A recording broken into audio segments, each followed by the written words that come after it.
I had a viewer contact me and say they want to try to put a laptop in this Topeak bag into the pannier section. So they want to know what the inside dimensions are to see if the laptop fits. So let's look at that.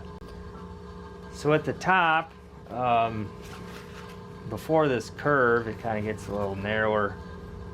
But it looks like we're at about 11 inches. And that's pretty much stretching it. And that's about 28 centimeters.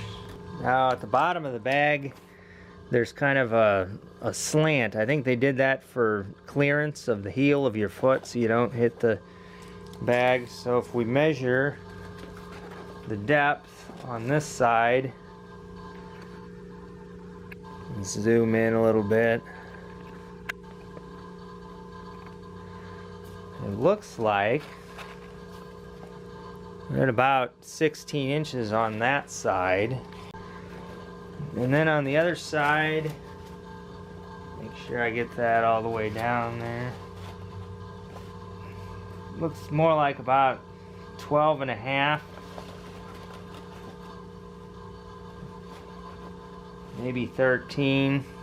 Now at the base of the bag, I can't really get on the inside, but if I measure along the slant, it looks like about 11 inches. Zoom in a little bit. And then if you go just horizontally, looks like maybe about 11 and a half inches. And then you'll also want to know the thickness of this pannier, and at the top from the seam where the pannier sewed onto the bag, and I pull it out like this, the inside dimension is probably going to be about 2¼ inches. That's less than 6 centimeters. Looks like about maybe 5½ centimeters. So a big concern with putting a laptop into one of these panniers is that the pannier bag itself is not really very well padded. So you're going to have to put the laptop in some kind of a case or pad it somehow. You don't want to just loose in there because it'll get jarred around a lot and possibly damaged. The bag itself can move out a bit if you're putting irregular shaped stuff in there.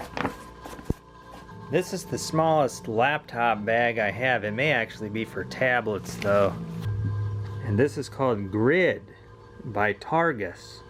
It's not very thick. I think you could fit a small laptop inside of here. You're definitely not going to fit like a big workstation type computer if that's what you're wanting to haul. Let's see if this actually fits in.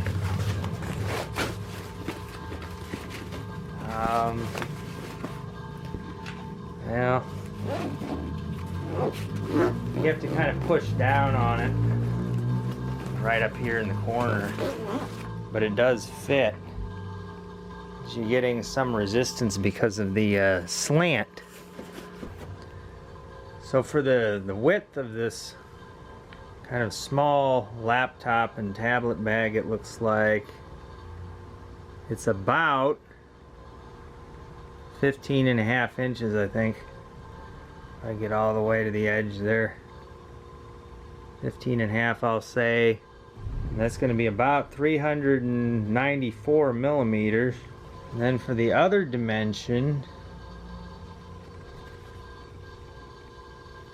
looks like it's about 11 inches. I shifted it a little bit. Maybe like 11½ inches. It's over 290 millimeters. And this little bag isn't very thick. Looks like it's only, I don't know, about 1¼ inches, 1½ inches or so. So if you have a really small laptop, you might be able to do this, but it may not be the most desirable thing to do because with anything that's in the panniers, it's in a bag that's mounted to the bike, that stuff's going to get jarred around quite a bit more. Probably would be better to to carry a laptop in some kind of a backpack that's made for laptops. But with adequate padding of the laptop, you may be able to get away with it. Also keep in mind that this bag is not waterproof. It may be somewhat water resistant, but if you're riding in pouring rain, it's going to get water inside.